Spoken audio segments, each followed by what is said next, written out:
নমস্কার, আমি পণ্ডিত বিভূষী জাতক বলছি।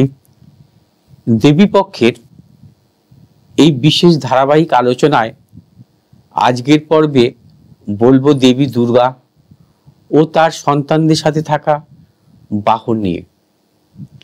প্রথমেই বলতে হয় দেবী দুর্গা ও তার বাহন সিংহ প্রসঙ্গে। প্রচলিত মতে সিংহ হলো দুর্গার বাহন। এই জন্য যারা দুর্গার মূর্তি বানায় তারা সিংহের পিঠের উপরেই দুর্গাকে স্থাপন করে দেয়।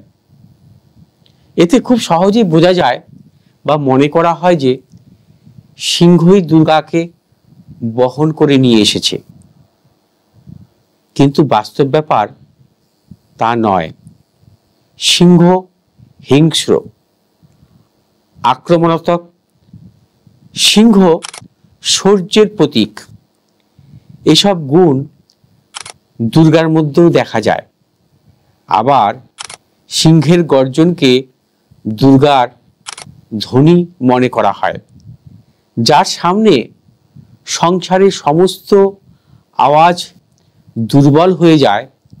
অর্থাৎ সিংহ মা দুর্গার তেজ ও পরাক্রমের প্রতীক। যদিও পদ্মপুরাণে আরো বলা আছে যে দুর্গার ক্রোধ থেকে সিংহের জন্ম। আবার কালিকা পুরাণ মতে শ্রীহরি দেবীকে বহন করেছেন।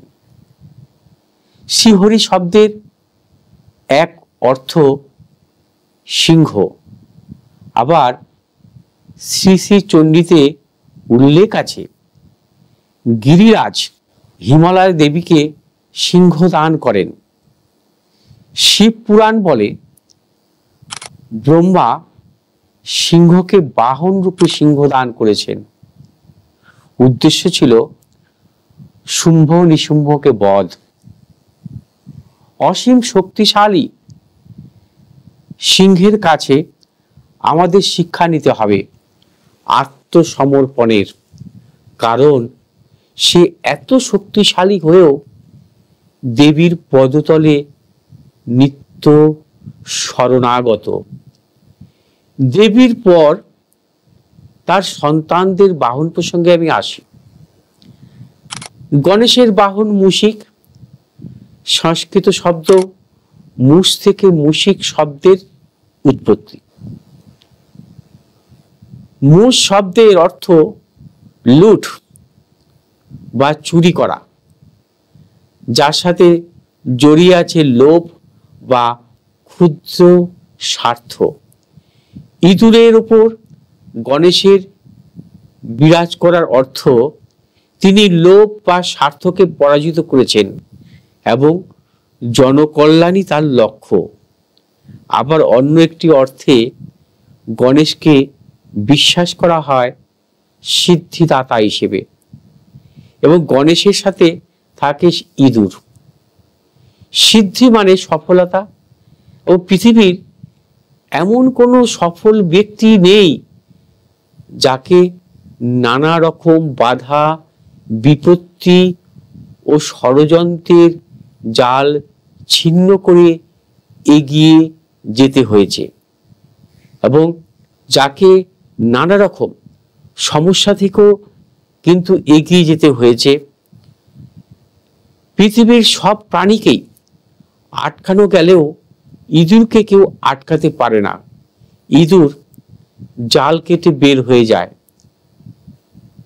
অর্থাৎ সব বাধা বিপত্তি কাটিয়ে সফল হওয়া বোঝাতেই গণেশের সাথে ইঁদুরের সহাবস্থান।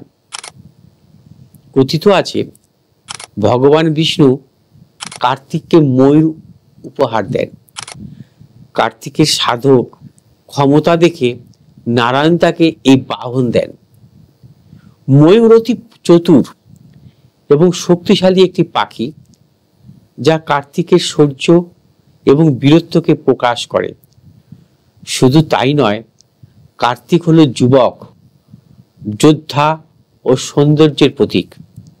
ময়ূর কার্তিকের এই তিনটি গুণেরই প্রতিনিধিত্ব করে, কেননা কার্তিক যেমন চিরযুবা, তেমনি মৃত্যু পর্যন্ত ময়ূরের সৌন্দর্য তারুণ্য কখনো নষ্ট হয় না।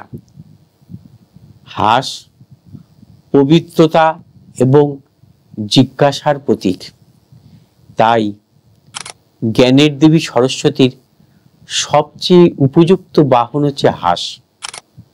হাঁসের উপর সরস্বতী বিরাজমান হওয়ার অর্থ জ্ঞানের সাহায্যেই জিজ্ঞাসা মেটানো যায়, আর পবিত্রতা সর্বদা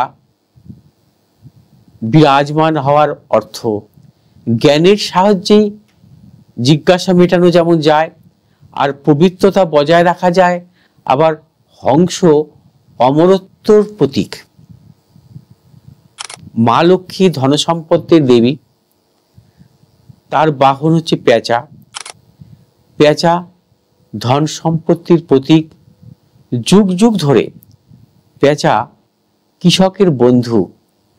ক্ষতিকর কীট পতঙ্গ ও প্রাণীকে হত্যা করে পেঁচা ফসল রক্ষা করে, অর্থাৎ প্রাকৃতিকভাবে পেঁচা ধন সম্পদ বৃদ্ধিতে সাহায্য করে।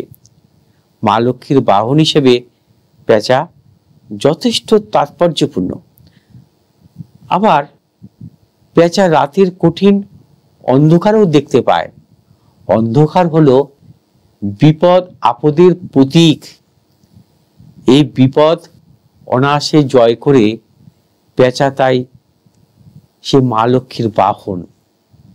ফিরে আসবো আগামী পর্বে, থাকবে এমন আরো একটি শাস্ত্রীয় বিষয় নিয়ে আলোচনা। দেখতে থাকুন আমার মনের কথার এই অনুষ্ঠান। যদি আপনাদের এই প্রোগ্রামটি ভালো লাগে, আপনারা শেয়ার করবেন, লাইক করবেন। নমস্কার।